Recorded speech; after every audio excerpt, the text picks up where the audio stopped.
Halo, kembali lagi di channel Jurnal Horor ID. Mari kita dengarkan kisah horor Mo, asrama horor di Jawa Timur di lereng Gunung Wilis yang berkabut. Tersembunyi sebuah bangunan tua yang nyaris dilupakan waktu. Asrama Seruni namanya. Didirikan pada era kolonial Belanda, bangunan itu awalnya merupakan rumah peristirahatan seorang bangsawan Eropa. Namun setelah kemerdekaan, gedung itu dihibahkan pada pemerintah daerah dan diubah menjadi asrama putri untuk siswa-siswi dari sekolah menengah atas terdekat.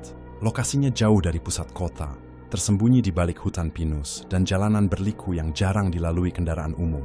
Dari kejauhan, bangunannya tampak megah, beratap tinggi bergaya Belanda, dengan pilar-pilar besar dan kaca jendela berbingkai kayu yang mulai keropos dimakan usia. Namun kemegahan itu hanya ilusi dari luar. Begitu memasuki gerbang besinya yang berkarat, udara seakan berubah. Tanahnya lembab, bau lumut, dan kayu lapuk menusuk hidung. Di sudut-sudut bangunan tumbuh ilalang liar, dan semak berduri menyembunyikan sisa-sisa ayunan tua yang sudah miring. Tak jauh dari sana, berdiri sumur tua yang ditutup rapat dengan seng berkarat. Konon, katanya pernah digunakan untuk membuang sesuatu, tapi tidak pernah jelas apa. Warga sekitar menyebut asrama itu angker. Bukan hanya karena bentuknya yang menakutkan, setidaknya karena banyaknya kejadian janggal yang terjadi sejak pertama kali ditempati. Para siswi yang tinggal di sana sering mengeluhkan mimpi buruk yang sama. Seorang gadis berdiri di pojok kamar, membisu, matanya hitam legam menatap tajam, seolah meminta tolong, atau mungkin menuntut sesuatu yang belum terselesaikan. Meski banyak rumor beredar, asrama Seruni tetap difungsikan setiap tahun ajaran baru. Tak ada yang benar-benar peduli selama kejadian-kejadian aneh itu tak menyentuh dunia luar. Namun semuanya berubah sejak Ayu datang. Namanya Ayu, gadis mungil berambut lurus sebahu yang tampak selalu tenggelam dalam dunianya sendiri. Ia pindahan dari Kediri, diterima sebagai siswa unggulan karena prestasinya dalam bidang sastra. Dari hari pertama masuk asrama, ia langsung menjadi sosok yang mencolok. Bukan karena gaya atau penampilannya, tapi karena aura sepi yang menyelimutinya. Ia selalu mengenakan jaket panjang berwarna gelap, bahkan saat cuaca sedang panas. Mata, sayunya jarang bertemu pandang dengan siapapun, dan ketika berbicara, suaranya nyaris tak terdengar. Teman-teman sekamarnya menyebut Ayu seperti bayangan, hadir, tapi tak pernah benar-benar terasa. Saat sarapan di ruang makan, ia selalu duduk di pojok dekat jendela, memunggungi keramaian. Ia jarang ikut kegiatan asrama, dan lebih sering menghabiskan waktu di taman belakang, duduk diam di bangku batu dekat bunga seruni, yang perlahan mulai tumbuh kembali sejak kehadirannya. Tak ada yang tahu dari mana bunga itu berasal. Dulu area itu gersang, namun sejak Ayu datang, warna merah seruni mulai bermekaran pelan-pelan, seolah menandai sesuatu. Beberapa penghuni lama sempat mencoba mendekatinya, tapi Ayu selalu menjawab, dengan senyum kecil atau gelengan halus. Ia sopan, tapi ada jarak yang tak bisa ditembus. Bahkan penjaga asrama, Pak Rohem, pernah berkata, "Anak itu seperti bawa kabut sendiri. Dingin, tapi bukan dingin biasa. Dingin yang bikin merinding. Tak ada yang tahu beban apa yang dibawanya. Tapi malam-malam di asrama Seruni mulai berubah sejak kehadiran Ayu. Bayangan-bayangan di lorong makin sering terlihat. Suara langkah kaki di tengah malam terdengar walau semua penghuni sudah tidur. Dan kadang, saat lewat di depan kamar Ayu, siswi lain bersumpah mereka mendengar bisikan lirih, seperti suara gadis berbicara sendiri, namun bahasanya bukan bahasa manusia biasa. Ayu menyimpan rahasia yang tak pernah ia pakai pada siapapun di asrama. Ia bukan hanya gadis pendiam yang suka menyendiri. Ia adalah korban dari luka yang dalam. Luka yang belum sempat sembuh sebelum semuanya terlambat. Beberapa minggu setelah kepindahannya, mulai muncul gerombolan siswa laki-laki dari sekolah lain yang sering nongkrong di depan pagar asrama. Mereka bukan siswa biasa, anak-anak bermasalah, dikenal suka membuat keributan. Tapi anehnya, tak ada satupun guru yang bisa menghentikan mereka. Pada suatu malam yang diguyur hujan deras, listrik padam di seluruh area. Semua penghuni asrama dikumpulkan di aula bawah untuk pengecekan. Tapi Ayu, yang merasa tak enak badan sejak siang, meminta izin untuk tetap di kamar. Penjaga malam yang tahu sifatnya yang tertutup mengizinkannya tanpa banyak tanya. malam itu, dalam kegelapan total, suara pintu dibuka secara paksa terdengar dari lorong lantai 2. 3 bayangan masuk diam-diam. Mereka tak lain adalah 3 dari gerombolan siswa laki-laki yang selama ini mencurigakan. Dengan wajah tertutup masker dan langkah ringan, mereka menuju kamar Ayu. Gadis itu sedang terbaring lemah di tempat tidurnya ketika suara langkah kaki membangunkannya. Ayu tak sempat melawan. Ia diseret keluar kamar, dibungkam, lalu dibawa ke gudang tua di belakang asrama. Tempat yang sudah lama tidak digunakan dan dipercaya menyimpan banyak kenangan buruk. Disitulah mereka melakukan hal terkutuk itu. Dalam gelap, hanya disinari, kilat yang sesekali menyambar dari balik jendela pecah. Ayu tak teriak, tak bisa. Ia hanya menangis, diam-diam, dengan mata terbuka menatap langit-langit kayu gudang yang lapuk. Yang paling menyeramkan bukan hanya apa yang mereka lakukan padanya, tapi apa yang Ayu bisikkan di akhir sebelum mereka meninggalkannya di lantai yang dingin. Aku akan kembali. Satu-satu akan kalian bayar. Pagi harinya, Ayu ditemukan oleh Pak Rohim, penjaga asrama. Saat ia sedang memeriksa gudang karena mencium bau aneh dan melihat pintu terbuka setengah. Ia terkejut melihat gadis itu tergeletak tak bergerak, pakaiannya kotor dan robek, tubuhnya hingga migin dan besta karena hukuman semalam. Matanya terbuka, menatap kosong ke langit-langit, dan bibirnya bergetar seperti masih ingin berkata sesuatu, tapi tak ada suara yang keluar. Ia tak pingsan, hanya diam, membeku dalam trauma yang dalam. Pak Rohim langsung membawa Ayu ke ruang kesehatan dan memanggil kepala asrama, namun Ayu tetap bungkam. Ia tidak bicara sepatah kata pun sejak saat itu. Ayu kembali ke kamarnya malam itu, menolak makan, dan tidak menyentuh air. Ia duduk di ranjangnya dengan tubuh terbungkus selimut, memandangi bunga seruni di luar jendela yang entah kenapa tampak lebih merah dari biasanya, hampir seperti darah yang segar. Tak ada laporan polisi. Kepala sekolah menutup-nutupi kejadian, setidaknya menyebutnya kecelakaan dan melarang siapapun membicarakannya. 3 pelaku tetap datang ke sekolah dengan wajah santai, tertawa-tawa seperti tak pernah terjadi apa-apa. Ayu menjadi bayangan yang lebih pekat dari sebelumnya. Ia bahkan berhenti menulis di bukunya, hanya duduk mematung setiap malam, seperti menunggu sesuatu. 3 minggu kemudian, tepat malam Jumat Kliwon, Ayu tak tampak saat apel malam. Kamar terkunci dari dalam, dan jendela terbuka menghadap ke halaman belakang. Setelah didobrak, Ayu ditemukan tergantung di kamar mandi lantai 3 dengan seutas tali gorden tua. Tubuhnya menggantung diam, wajahnya tenang, tapi di lehernya tergurat 3 tanda goresan memanjang, seperti bekas cakar. Yang membuat semua orang merinding adalah tulisan yang ia gores dengan darah di cermin kamar mandi. Jangan pikir ini selesai. Setelah pemakaman Ayu yang sepi dan penuh bisik-bisik, suasana asrama Seruni berubah drastis. Hawa dingin menyelimuti lorong-lorong, bahkan di siang hari. Kamar mandi lantai 3, tempat Ayu mengakhiri hidupnya, langsung dikunci rapat. Namun beberapa siswi mulai mengeluhkan hal yang sama. Suara isakan lirih di balik pintu, padahal tak ada siapapun di dalam. Sebagian bahkan bersumpah melihat bayangan kaki menggantung di bawah celah pintu saat lewat malam hari. Minggu pertama, setelah kepergian Ayu, salah satu dari 3 pelaku, Arga, tidak masuk sekolah. Kabar menyebut ia jatuh sakit dan mengalami gangguan tidur. Namun desas-desus lebih menyeramkan beredar.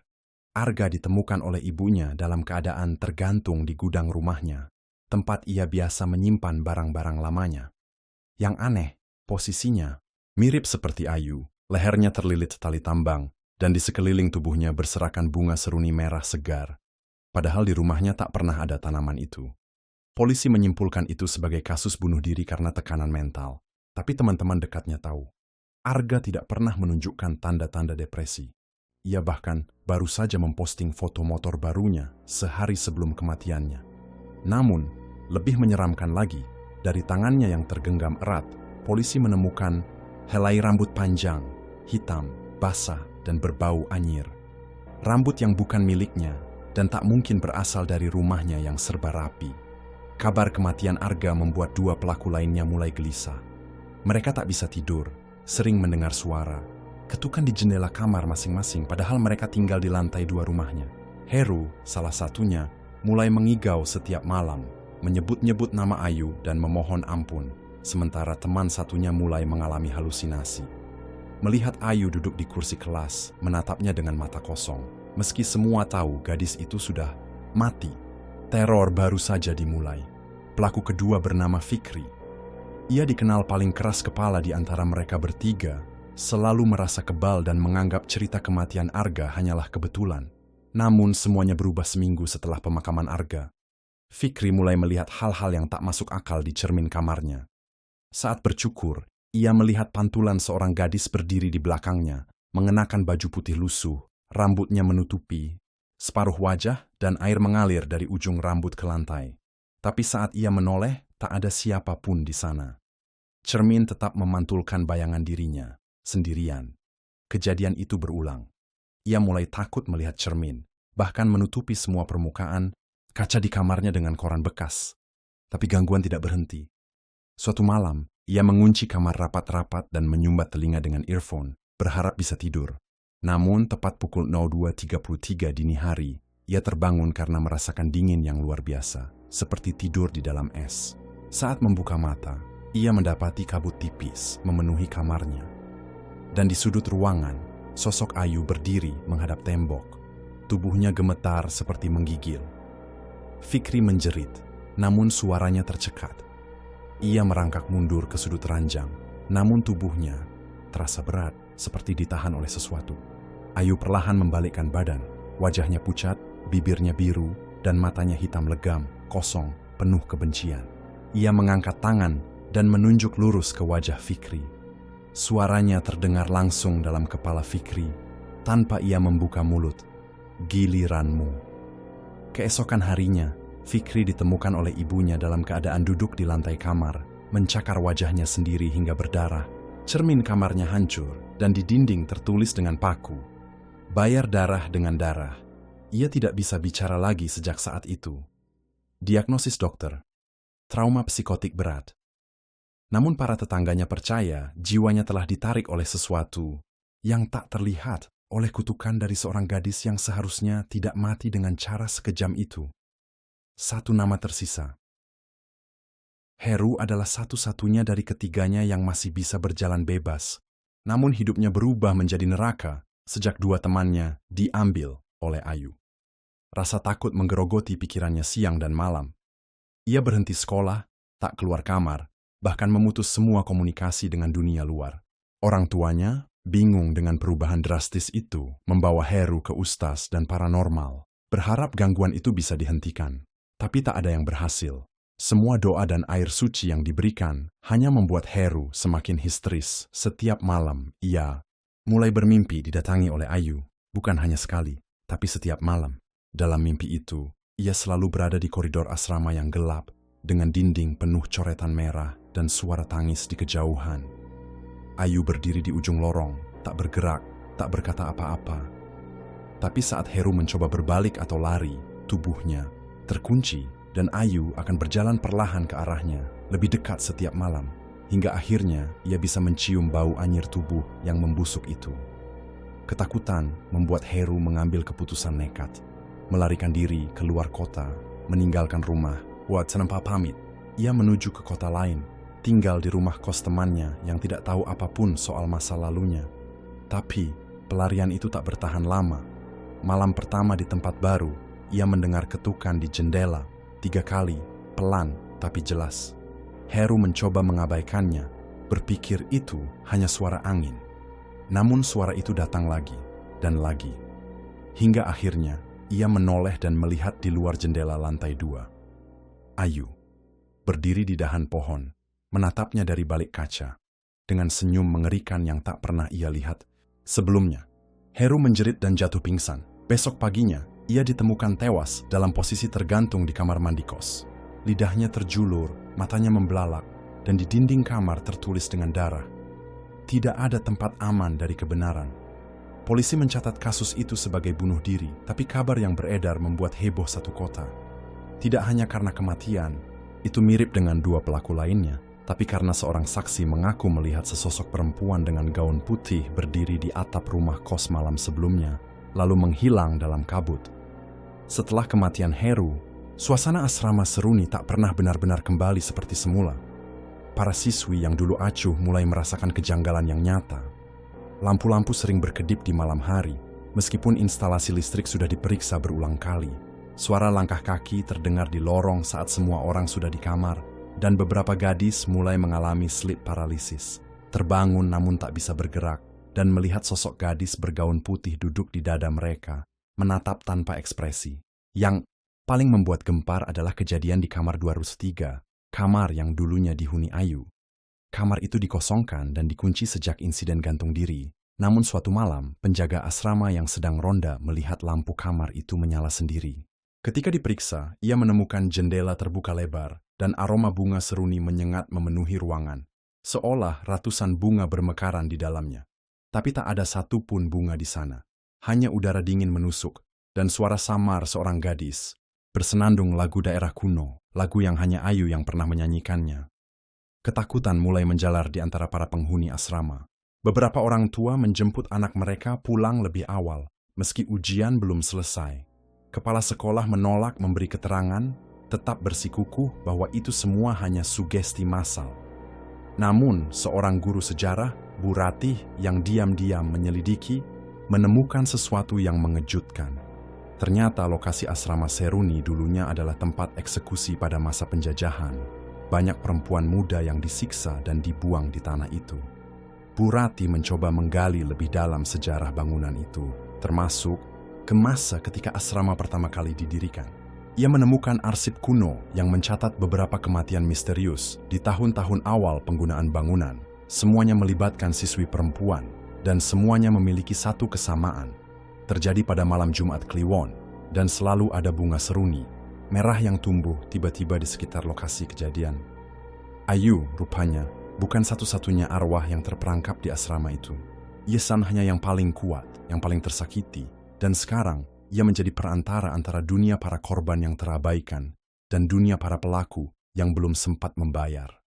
Setelah penemuan arsip-arsip lama, Bu Ratih merasa semakin terikat dengan misteri yang menyelimuti asrama Seruni. Ia mulai mendalami lebih banyak catatan, berbicara dengan warga sekitar yang lebih tua, dan bahkan mengunjungi tempat-tempat yang disebut-sebut menjadi lokasi kematian. Namun semakin dalam ia menggali, semakin jelas bahwa kutukan itu bukan hanya milik Ayu. Di balik setiap kematian yang terjadi, ada satu benang merah. Semangat balas dendam dari para perempuan yang mati dalam kesakitan, dan yang paling kuat adalah Ayu. Pada malam ketiga setelah ia membaca seluruh arsip, Bu Ratih terbangun dari tidurnya dengan sensasi dingin yang luar biasa. Ia merasa seperti ada sesuatu yang mengintai di kegelapan kamarnya. Dengan tubuh yang gemetar, ia melirik ke jendela yang terbuka sedikit, dan di luar sana, di tengah kebun bunga seruni yang semakin tumbuh lebat, terlihat sosok yang mengenakan gaun putih, Ayu, berdiri diam tanpa bergerak, menatap Bu Ratih dengan mata hitam legam yang kosong. Seketika, Bu Ratih merasa seperti terhisap ke dalam kegelapan. Udara di sekitarnya terasa semakin berat, dan saat ia berbalik, bayangan hitam melintas di depan matanya. Tanpa pikir panjang, ia berlari keluar kamar dan menuju halaman belakang, tempat bunga seruni tumbuh liar. Begitu ia tiba di sana, ia merasakan pijakan tanah yang berbeda, seperti ada yang menarik kakinya. Tanpa sadar, Bu Ratih tersungkur ke tanah, dan tangan dingin yang tak terlihat menjambak rambutnya, membuatnya terpaksa menatap tanah yang basah. Di bawahnya, tersusun gambar-gambar aneh yang dibuat dengan darah. Ayu muncul dari kabut tipis yang tiba-tiba menyelimuti halaman itu. Matanya menatap tajam, seolah mencari sesuatu. Suara bisikan muncul, kali ini lebih jelas, lebih kuat. Semua yang terjadi di sini bukan hanya tentang aku. Ini tentang mereka yang datang setelahku. Bu Ratih berusaha bangkit, tetapi tubuhnya terasa lemas, seolah ada beban yang terlalu berat menekannya. Tiba-tiba ia mendengar suara langkah kaki pelan di belakangnya. Ketika ia menoleh, ia melihat sekumpulan sosok wanita berpakaian putih dengan wajah pucat dan mata hitam yang kosong. Mereka adalah arwah-arwah yang terlupakan, korban-korban yang sebelumnya terabaikan oleh sejarah, terjebak di antara dunia ini dan dunia arwah. Dan sekarang, mereka semua datang untuk meminta keadilan, untuk membalas dendam yang telah lama tertunda. Bu Ratih yang terkapar di tanah mulai merasakan kedikemkutan yang sangat besar menguasai tubuhnya. Arwah-arwah yang hadir di sekitarnya mulai berbisik dengan suara serentak, menggema dalam kepalanya, sampai ia merasa seolah terpecah menjadi ribuan potongan. Sosok Ayu berdiri paling depan, menatapnya dengan tatapan penuh kebencian dan penderitaan, seolah menilai apakah Bu Rati layak mendapatkan kesempatan untuk hidup lebih lama. "Kenapa kamu menggali luka lama?" Suara Ayu terdengar dalam benak Bu Rati, keras dan menembus. "Kau berpikir bisa mengubah semuanya. Semua ini terjadi karena mereka yang tak peduli pada kami. Tidak ada yang bisa mengubah kenyataan." Bu Rati merasakan jantungnya berdebar keras. Tetapi ia berusaha tetap tenang, mencoba meraih kembali kendali atas pikirannya. "Aku tidak ingin kau terjebak di sini selamanya, Ayu. Aku hanya ingin menghentikan teror ini. Aku ingin menghentikan kutukan ini." Suaranya keluar dengan gemetar, namun jelas Ayu tidak menjawab. Sebaliknya, dia melangkah maju, dan tiba-tiba udara di sekitar Bu Rati semakin berat, seolah dunia berputar dan segala yang ada di sekitarnya mulai pudar. Di tengah kabut tebal, tubuh Bu Rati seolah terhanyut dalam arus tak terlihat, mengikutinya ke dalam kegelapan yang lebih dalam. Setiap langkah Ayu terasa semakin dekat, hingga akhirnya Bu Rati merasakan tangannya dibekap oleh tangan dingin yang memaksa wajahnya menghadap ke tanah. "Jika kau ingin menebus dosa mereka, kau harus memilih." Ayu berkata. Suara itu semakin dingin, penuh kebencian. "Hidupmu atau kebenaran yang hilang." Dengan kalimat itu, Ayu menghilang begitu saja, menyisakan kabut tebal yang menyesakkan dan suara bisikan yang terus terdengar dalam kepala Bu Rati. Arwah-arwah yang menyertainya kini memandang penuh amarah. Mereka menginginkan lebih dari sekadar pembalasan. Mereka ingin semuanya dibayar dengan harga yang lebih mahal, harga darah dan kehormatan yang telah lama dirampas. Bu Rati terjatuh ke tanah, menyadari bahwa apa yang ia lakukan mungkin telah menuntunnya ke dalam jebakan yang lebih dalam. Sekarang, tak hanya Ayu yang menguasai tempat ini, tetapi juga arwah-arwah yang terlupakan. Mereka semua menginginkan pembalasan. Keesokan harinya, Bu Rati terbangun di kamarnya dengan tubuh gemetar. Ia tak ingat bagaimana bisa kembali ke tempat tidurnya, dan saat ia menatap cermin, ia melihat dirinya sendiri, wajah pucat, mata sembab. Namun ada sesuatu yang berbeda. Di balik pantulan dirinya, tampak bayangan sosok perempuan bergaun putih berdiri di sampingnya, menyeringai. Ketika Bu Rati menoleh, bayangan itu menghilang, namun suara bisikan kembali menggema di kepalanya, lebih kuat, lebih jelas. "Apakah kamu masih berpikir bisa menghentikan semuanya?" Bisikan itu terdengar seperti datang dari setiap sudut ruangan. "Kamu tak bisa lari dari kutukan ini, Bu Rati. Bahkan jiwa pun takkan bisa lepas." Suara itu terus mengganggu Bu Rati, bahkan saat ia berusaha menjalani hari-harinya. Ia mulai terlihat semakin tertekan, tak tidur cukup, dan mulai berhalusinasi. Setiap kali ia menatap cermin atau memandang ke lorong-lorong asrama, ia melihat sosok-sosok wajah pucat. Arwah-arwah yang tersiksa menatapnya dengan mata kosong dan penuh kebencian. Malam itu, Bu Rati memutuskan untuk kembali ke ruang arsip, mencoba mencari petunjuk lebih jauh tentang asal mula kutukan ini. Ia tidak peduli, meski langkahnya berat, meski kepalanya terasa penuh dengan suara bisikan yang tak berhenti. Ia tahu satu-satunya cara untuk mengakhiri semuanya adalah dengan menemukan akar masalahnya. Dan mungkin, jika ia bisa membuktikan siapa yang bersalah di masa lalu, ia bisa menghentikan teror ini. Namun, saat ia membuka pintu arsip, sesuatu yang aneh terjadi. Di meja yang biasanya kosong, ada sebuah buku besar yang sebelumnya tidak pernah terlihat. Sampulnya lusuh, dan tertera tulisan tangan di atasnya. "Jangan buka ini." Tanpa berpikir panjang, Bu Rati membuka buku itu, dan begitu ia melakukannya, ruangan itu tiba-tiba terasa semakin gelap. Hal pertama yang ia baca adalah sebuah nama, Ayu. Tetapi yang lebih mengejutkan adalah apa yang terungkap berikutnya. Bukti bahwa Ayu bukan hanya korban, melainkan bagian dari sebuah ritual gelap yang melibatkan para pendiri asrama ini. Asrama Seruni dibangun di atas tanah tempat banyak perempuan disiksa. Dan setiap generasi siswi diharuskan berkorban agar kutukan itu tetap hidup. Namun, ada satu hal yang lebih menakutkan. Setiap kali ada kematian baru, kutukan ini akan semakin kuat dan arwah-arwah yang terperangkap akan semakin sulit untuk dilepaskan. Setiap darah yang tertumpah adalah bahan bakar bagi kutukan yang lebih dahsyat. Saat Bu Ratih menutup buku itu dengan gemetar, ia menyadari bahwa ia telah membuka jalan yang tidak bisa lagi ia tutup. Tidak hanya dirinya yang kini terperangkap, tetapi juga seluruh penghuni asrama. Dengan pengetahuan baru yang ia peroleh dari buku itu, Bu Ratih merasa semakin terjebak dalam perangkap kutukan yang mengerikan. Ia tahu bahwa satu-satunya cara untuk menghentikan teror ini adalah dengan memutus siklus yang telah berlangsung berabad-abad, membebaskan arwah-arwah yang terperangkap, dan menghentikan darah baru yang terus mengalir. Namun, setiap upaya untuk mencari jalan keluar sepertinya semakin mendekatkannya ke titik tanpa harapan.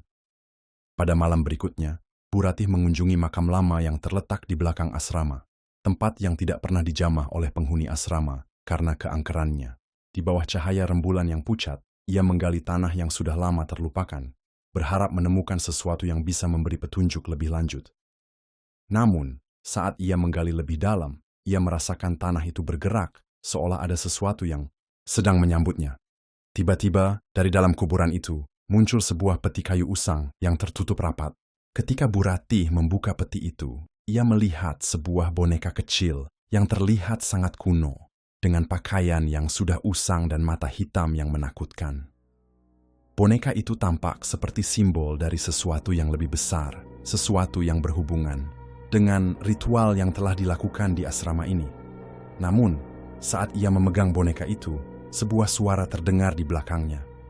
"Apa yang kamu lakukan di sini, Bu Ratih?" Suara itu begitu lembut, namun syarat dengan ancaman. Bu Ratih menoleh dengan cepat dan melihat sosok Ayu berdiri di ujung pemakaman, matanya masih kosong dan penuh kebencian. "Kau pikir dengan membuka masa lalu, kau bisa mengubah apa yang sudah terjadi? Kau hanya akan menambah penderitaan, dan kutukan ini tak akan pernah berakhir."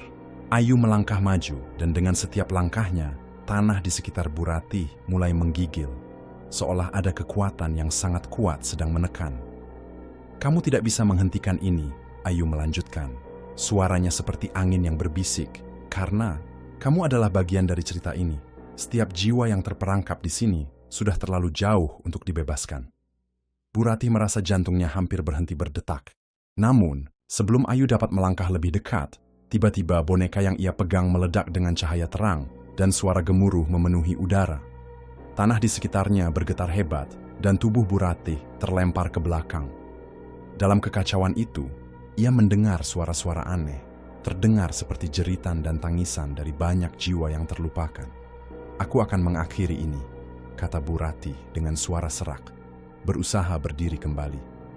"Meskipun aku harus mengorbankan diriku sendiri, kutukan ini akan berhenti malam ini juga." Namun, saat ia berusaha berdiri, Ayu menghentikan langkahnya, matanya sekarang dipenuhi dengan kebingungan yang dalam. "Kamu tidak mengerti, Bu Ratih. Ini bukan tentang kamu atau aku. Ini tentang mereka yang datang setelah kita. Mereka yang telah menanggung dosa ini selama bertahun-tahun." Dengan tubuh yang lemah dan hati yang terombang-ambing antara ketakutan dan keberanian, Bu Ratih merasa beban yang luar biasa menekan dirinya. Ayu, meskipun tak lagi tampak sepenuhnya seperti arwah yang penuh kebencian, masih berdiri di hadapannya, dan suara-suara dari para arwah yang terperangkap semakin kuat, hampir menyatu dengan bisikan angin yang menusuk. Mereka semua terperangkap. "Bu Ratih," suara Ayu terdengar penuh keputusasaan. "Kamu tidak bisa membebaskan mereka dengan cara biasa. Untuk mengakhiri kutukan ini, satu-satunya cara adalah memberi mereka sesuatu yang lebih dari sekadar keadilan." Bu Ratih merasa tubuhnya hampir terjatuh, namun tekadnya semakin menguat. "Aku tahu apa yang harus kulakukan." Dengan suara yang penuh ketegasan, ia menatap Ayu dan berani melangkah lebih dekat, meskipun tanah yang diinjaknya terasa seperti rawa yang siap menelan. "Kita tidak bisa lagi membiarkan kutukan ini berlanjut. Semua yang terperangkap di sini, semua yang tersiksa, mereka harus dibebaskan, dan aku akan memastikan itu." Ayu hanya diam, seolah merenungkan kata-kata Bu Ratih, sebelum akhirnya ia mengangguk pelan. "Jika itu yang kau inginkan," kata Ayu dengan suara datar, "maka aku akan memberi jalan kepadamu, Bu Ratih. Tapi ingat, harga yang harus dibayar sangat tinggi. Untuk membebaskan jiwa-jiwa ini, kamu harus memberi mereka pengorbanan terakhir. Aku akan memberikan jalanmu, tetapi kamu yang harus memilih." Saat Bu Ratih mencoba untuk memahami apa maksud kata-kata Ayu, tanah mulai bergetar lebih keras, dan cahaya dari boneka yang telah meledak semakin memancar terang. Sesuatu yang mengerikan mulai terungkap di hadapannya. Sebuah lingkaran gelap yang terbuka di tanah, menghisap segala sesuatu di sekitarnya. Arwah-arwah yang terperangkap mulai keluar, sadari kizem pegelafan, matanya kosong, penuh dengan rasa sakit yang dalam. Iwan di antara mereka, Buratih melihat wajah-wajah yang familiar. Sosok-sosok yang pernah ia lihat sebelumnya, namun dalam keadaan yang jauh lebih mengerikan. Mereka semua menatapnya, berharap ia dapat membawa mereka keluar dari kutukan ini. Untuk membebaskan mereka, kamu harus mengorbankan sesuatu yang sangat berharga, Buratih. Suara Ayu terdengar lagi, lebih dalam, lebih menakutkan. Kamu harus memberikan bagian dari dirimu, sebuah jiwa, sebuah hidup. Itulah harga yang akan dibayar untuk menghentikan kutukan ini. Buratih menatap Ayu dengan mata penuh tekad. Ia tahu bahwa tidak ada jalan mundur lagi. Aku akan mengorbankan diriku sendiri jika itu yang diperlukan. Aku akan membayar harga itu agar jiwa-jiwa ini dapat bebas, kata Buratih dengan penuh keberanian. Namun, saat ia mengambil langkah pertama menuju lingkaran kegelapan yang menganga di depannya, sesuatu yang mengejutkan terjadi. Semua arwah yang terperangkap tiba-tiba bergerak maju, menghalangi jalan Buratih. Mereka mulai berbicara dengan suara yang terdengar serentak, penuh dengan rasa takut dan harapan. Kami tidak ingin kau mengorbankan dirimu, Buratih, suara mereka terdengar serentak. Kami tidak ingin ada lagi jiwa yang terjebak. Kami hanya ingin kedamaian. Saat suara-suara arwah itu mengelilinginya, Buratih merasakan sebuah gelombang kehangatan yang tidak terduga. Mereka tidak ingin ia mengorbankan dirinya. Mereka tidak ingin mengulang siklus penderitaan yang tak berkesudahan. Suara-suara itu mulai menjadi lebih jelas, lebih damai, meskipun penuh dengan harapan yang samar. Buratih mulai menyadari sesuatu yang lebih dalam. Kutukan ini bukan hanya soal darah atau pengorbanan, melainkan soal penyembuhan dan penebusan yang sejati. Kalian tidak perlu mengorbankan jiwa lagi, kata Buratih dengan suara yang penuh keyakinan.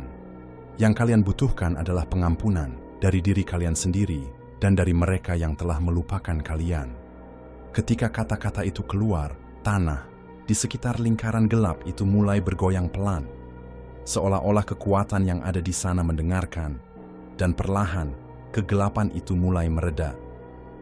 Ayu yang berdiri di kejauhan menatap dengan penuh perhatian, namun kali ini ada sesuatu yang berbeda di matanya. Ia tak lagi terlihat seperti arwah yang penuh amarah, melainkan lebih seperti sosok yang penuh dengan kelegaan. Apa yang kamu katakan? Tanya Ayu, suaranya lebih lembut daripada sebelumnya. Mengapa kita harus memaafkan mereka yang telah menyiksa kami? Buratih menatap Ayu dengan penuh pengertian. Bukan tentang memaafkan mereka, Ayu. Ini tentang membebaskan dirimu dari kemarahan yang membelenggu. Mereka yang berbuat salah sudah membayar harga mereka. Sekarang waktunya bagi kita untuk menemukan kedamaian. Seketika itu, angin malam berhembus lebih lembut, dan suara-suara arwah yang tadinya penuh dengan rasa sakit kini berubah menjadi lebih tenang. Ada perubahan yang terjadi, dan Buratih merasakannya.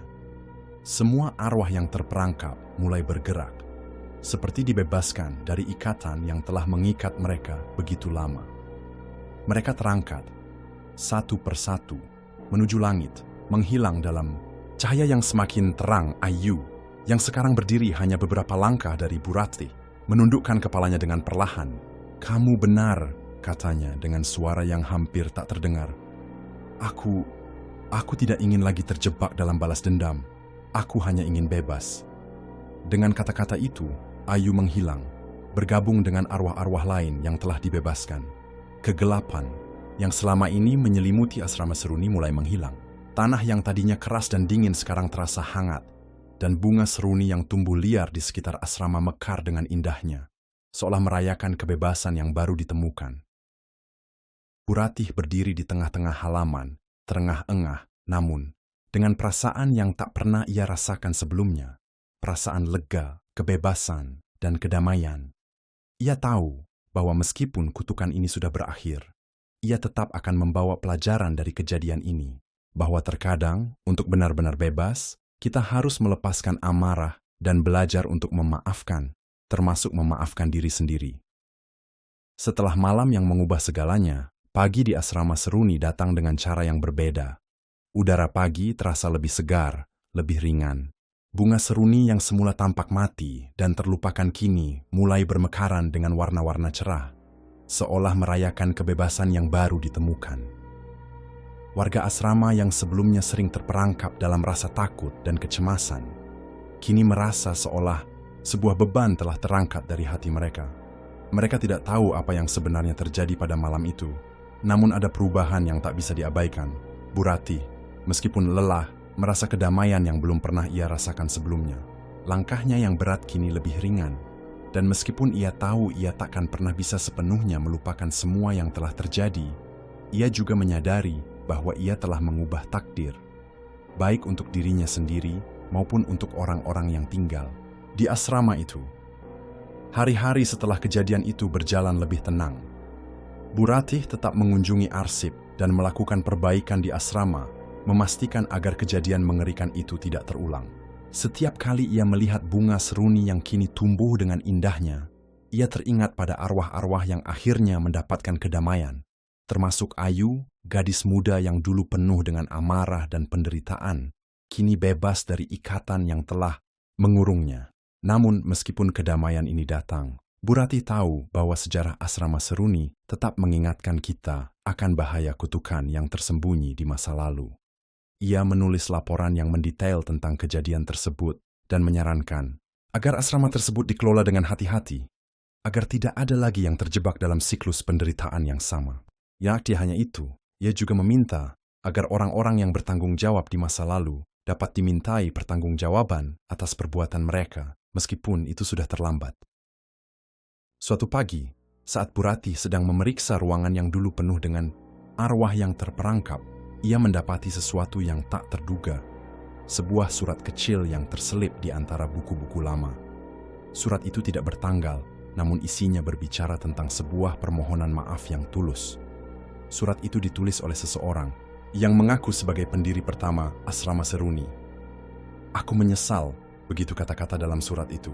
"Kami menciptakan tempat ini dengan niat baik, namun kami tidak menyadari kutukan yang telah kami bawa. Semoga mereka yang terperangkap di sini dapat menemukan kedamaian suatu hari nanti." Bu Ratih duduk tertegun setelah membaca surat itu. Ia menyadari bahwa walaupun kutukan telah berakhir, beban sejarah dan dosa masa lalu tetap meninggalkan jejak. Mungkin hanya dengan mengakui kesalahan dan mencari penebusanlah kedamaian sejati dapat tercapai. Surat itu menjadi simbol dari perjalanan panjang yang telah dilalui. Sebuah perjalanan yang tidak hanya mengubah asrama Seruni, tetapi juga mengubah Bu Ratih, menjadikannya seseorang yang lebih bijaksana dan penuh pengertian. Beberapa bulan setelah peristiwa malam yang mengubah asrama Seruni, kehidupan di sana perlahan kembali normal. Meskipun banyak yang tidak mengingat detail-detail mengerikan yang terjadi, ada perubahan yang tak terbantahkan di udara. Setiap penghuni yang dulu cemas, kini merasa lebih bebas, lebih damai. Tidak ada lagi bayang-bayang kutukan yang menyelimuti tempat itu, dan bahkan para penghuni baru yang datang merasakan suasana yang berbeda, lebih cerah, lebih positif. Namun bagi Bu Ratih, meskipun dunia luar tampak normal, hatinya tetap diliputi oleh banyak pertanyaan yang tak terjawab. Surat yang ia temukan di arsip, tulisan tangan pendiri asrama yang penuh penyesalan, meninggalkan kesan mendalam dalam dirinya. Apa yang sebenarnya terjadi di masa lalu? Mengapa mereka memilih untuk mengabaikan kegelapan yang merasuki tempat ini? Dan yang lebih penting, apa yang harus ia lakukan untuk memastikan bahwa sejarah kelam ini tidak terulang lagi? Hari-hari Bu Ratih kini dipenuhi dengan pencarian untuk memahami lebih jauh tentang masa lalu asrama Seruni. Namun ia melakukannya dengan cara yang berbeda. Ia tidak lagi hanya mencari kebenaran untuk dirinya sendiri, melainkan untuk memastikan bahwa generasi berikutnya akan memahami pentingnya menjaga kedamaian, mengingat bahwa ketenangan yang mereka rasakan kini bukanlah sesuatu yang bisa dianggap remeh. Ia mulai mengadakan sesi diskusi dengan penghuni asrama, mengajak mereka untuk berbicara tentang masa lalu dan mengenali potensi bahaya yang mungkin muncul di masa depan. Bu Ratih juga mulai melibatkan para ahli sejarah dan spiritual untuk mempelajari lebih dalam tentang kutukan yang pernah melanda tempat itu. Meskipun mereka tidak menemukan petunjuk lebih lanjut tentang asal-usul kutukan tersebut, Bu Ratih merasa lebih tenang karena ia tahu bahwa ia telah melakukan segala yang ia bisa untuk mencegah sejarah kelam itu terulang. Suatu sore, saat Bu Ratih duduk di taman asrama memandangi bunga seruni yang masih mekar indah di halaman, ia merasa suatu kedamaian yang datang dari dalam dirinya. Ia menyadari bahwa meskipun perjalanannya sangat berat, ia telah tumbuh menjadi pribadi, konom dan mefanaksana. Kehidupan di asrama seruni mungkin akan selalu dihantui oleh bayang-bayang masa lalu. Namun ia tahu bahwa dengan pengertian dan penerimaan, segala sesuatu bisa diperbaiki. Ia berdiri dan memandang ke arah gedung asrama yang sudah ada sejak puluhan tahun lalu. Ini bukan hanya tempat tinggal, gumamnya dalam hati. Ini adalah tempat pembelajaran, tempat penyembuhan, dan tempat pengampunan. Dengan langkah mantap, Bu Ratih melangkah menuju ruang utama, siap untuk memulai hari baru. Di dalam dirinya, ia merasa yakin bahwa meskipun masa lalu mungkin tak dapat diubah, masa depan selalu dapat dibentuk dengan cara yang lebih baik. Dan kini, asrama seruni bukan lagi tempat yang dipenuhi kutukan, melainkan tempat yang penuh harapan. Tempat di mana setiap jiwa dapat menemukan kedamaian, baik di dunia ini maupun di akhirat.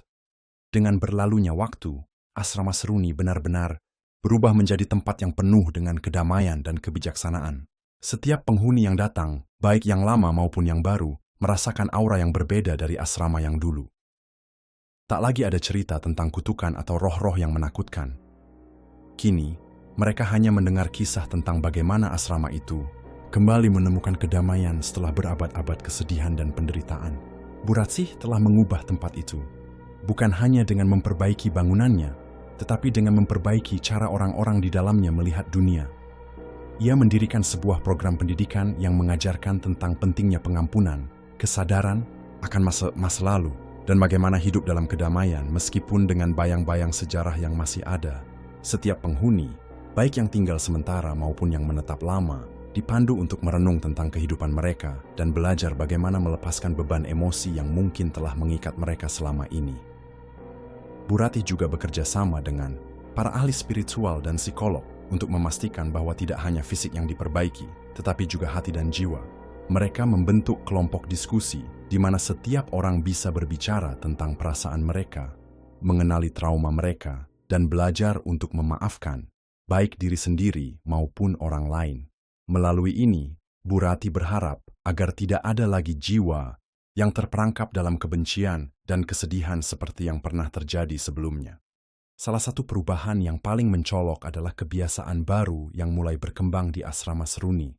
Setiap malam, para penghuni bersama-sama mengadakan sesi refleksi. Di luar ruangan asrama yang sejuk, mereka duduk dalam lingkaran, berbicara tentang hari mereka, dan merenungkan pelajaran yang telah mereka ambil dari kehidupan.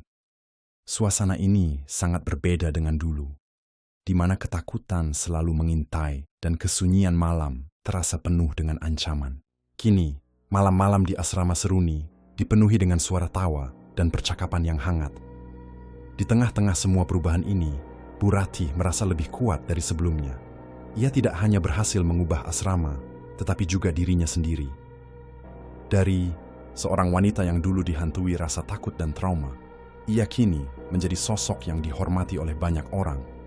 Bukan karena kekuatan fisik, tetapi karena kekuatan hatinya untuk memimpin dengan kasih sayang dan pengertian. Ia belajar bahwa kedamaian sejati datang dari dalam diri. Dan untuk mencapainya, seseorang harus belajar untuk melepaskan masa lalu yang penuh luka. Suatu hari, saat Bu Ratih sedang duduk di taman, merenung tentang perjalanan panjang yang telah dilalui, ia merasa sebuah kedamaian yang mendalam. Ia tahu bahwa meskipun tidak ada yang bisa menghapus sepenuhnya masa lalu yang kelam, ia telah memberi asrama ini kesempatan untuk bangkit dan menemukan jalan menuju masa depan yang lebih baik.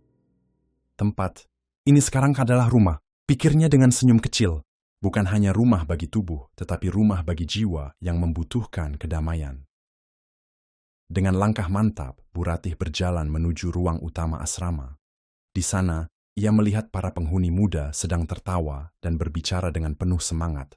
Tamas kerakodan yang mengintai. Ia tahu, dengan segala perubahan yang telah terjadi, asrama seruni kini bukan hanya sekadar bangunan tua. Ini adalah simbol harapan dan kebangkitan bagi siapapun yang bersedia membuka hati mereka untuk memaafkan dan berdamai dengan masa lalu.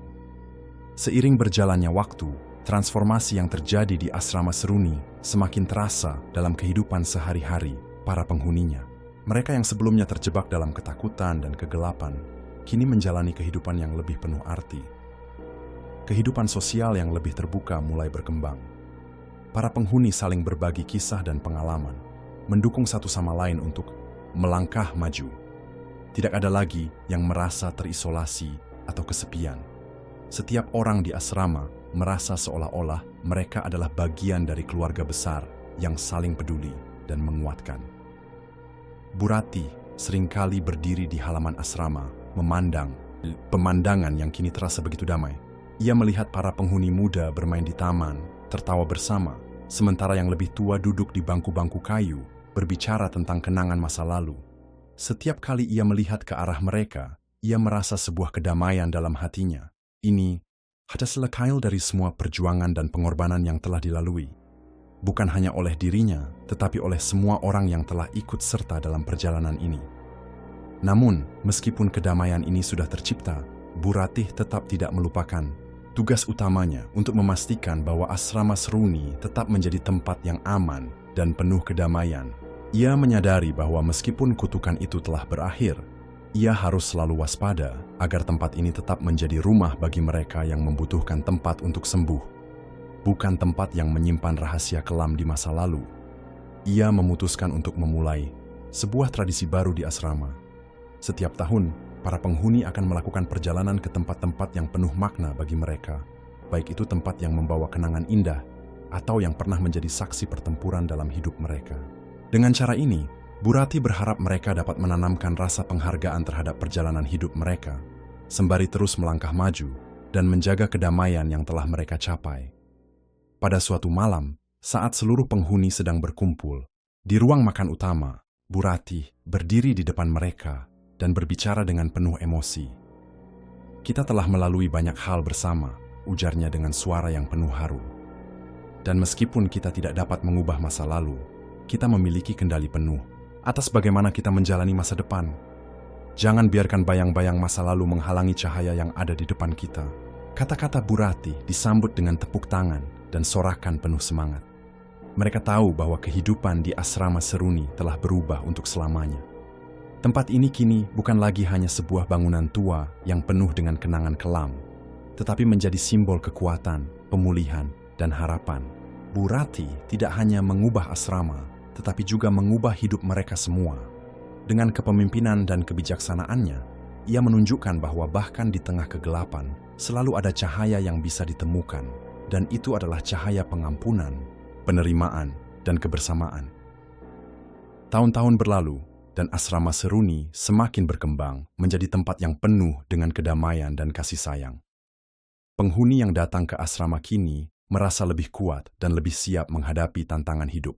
Mereka belajar bahwa masa lalu bukanlah beban yang harus terus-menerus dipikul, tetapi sesuatu yang harus diterima dan dipahami untuk dapat melangkah maju. Setiap orang yang tinggal di sana memiliki kisah pribadi mereka masing-masing, namun mereka membawa mereka tidak sendirian dalam perjuangan mereka. Mereka adalah bagian dari sesuatu yang lebih besar, sebuah komunitas yang saling mendukung untuk menemukan kedamaian batin. Bu Rati, yang kini semakin bijaksana dan dihormati, merasa bangga dengan semua yang telah dicapai. Ia sering merenung tentang perjalanan panjang yang telah dilalui, dari seorang wanita yang dihantui oleh trauma masa lalu, hingga menjadi sosok yang memimpin dan menginspirasi banyak orang. Meskipun ia merasa bahagia dengan apa yang telah dicapai, ia tahu bahwa tugasnya belum selesai. Ia bertekad untuk terus menjaga kedamaian di asrama Seruni, agar tempat ini tetap menjadi simbol harapan dan pemulihan bagi siapa saja yang membutuhkan. Penghuni asrama yang telah lama tinggal di sana kini mulai menjadi mentor bagi yang baru datang. Mereka berbagi pengalaman, mengajarkan yang lebih muda tentang nilai-nilai pengampunan, keberanian, dan ketekunan.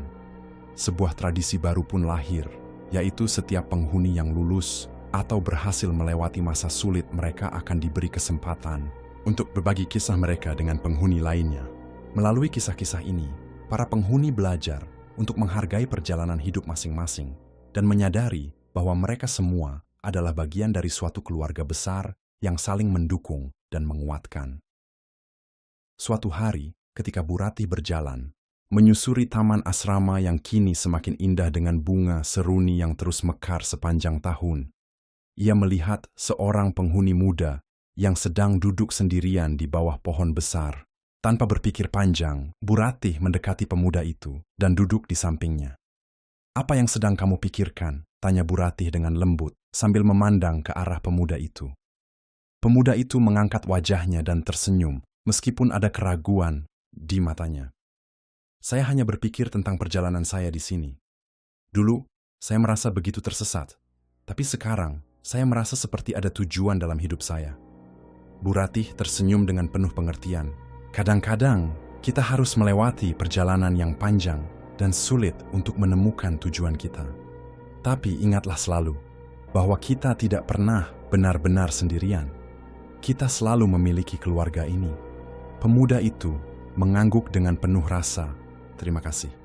Bu Ratih tahu bahwa perubahan ini, transformasi dari ketakutan menjadi kedamaian, dari kegelapan menjadi cahaya, telah meresap dalam hati setiap penghuni asrama. Mereka kini tidak hanya bertahan hidup, tetapi hidup dengan penuh makna dan harapan.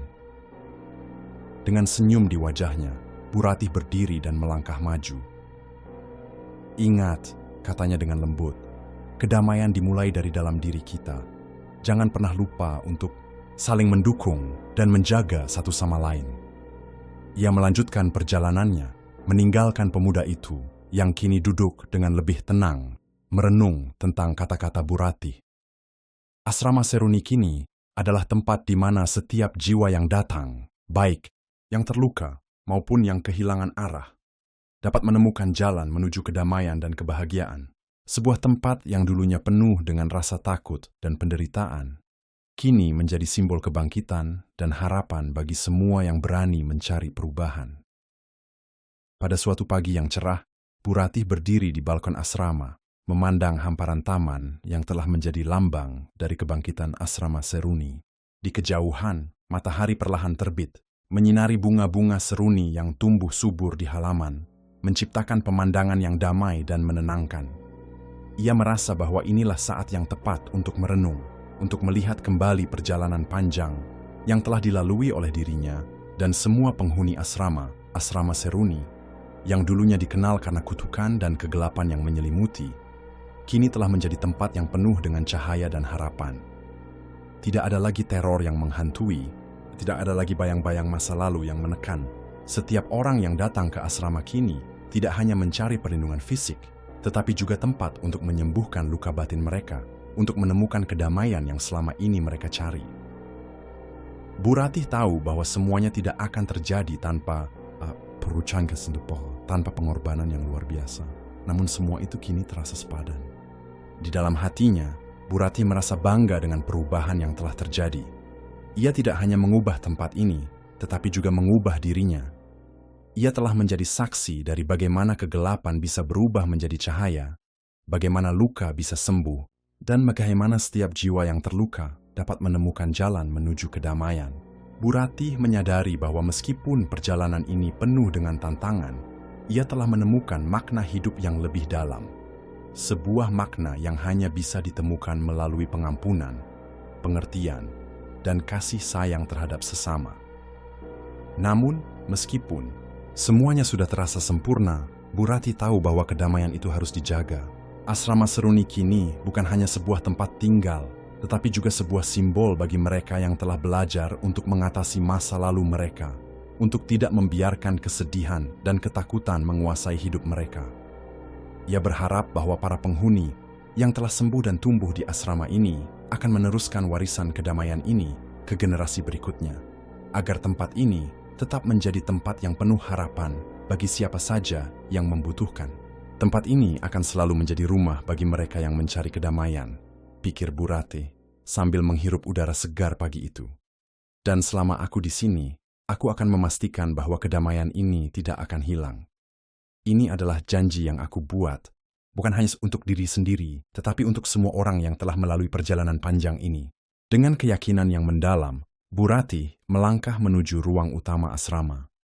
Para penghuni baru dan lama berkumpul di sana, tersenyum dan berbicara dengan penuh semangat. Mereka tahu bahwa mereka bukan hanya bertahan hidup. Mereka hidup dengan makna yang baru, dengan semangat yang diperbarui. Asrama Seruni kini adalah tempat di mana jiwa-jiwa yang terluka dapat sembuh. Tempat di mana setiap orang dapat menemukan kedamaian dan memulai lembaran baru dalam hidup mereka. Bu Ratih menatap mereka dengan penuh kasih sayang, mengetahui bahwa perjalanan ini, meskipun panjang dan penuh dengan rintangan, telah membawa mereka ke tempat yang lebih baik. Tempat yang lebih cerah, lebih penuh cinta, dan lebih penuh harapan. Kedamaian dimulai dari sini, bisiknya pada dirinya sendiri sebelum melangkah maju ke masa depan yang lebih cerah. Hikmah, apa yang dapat kalian petik dari cerita di atas? Ketik di kolom komentar. Dan jangan lupa klik like dan subscribe. Terima kasih.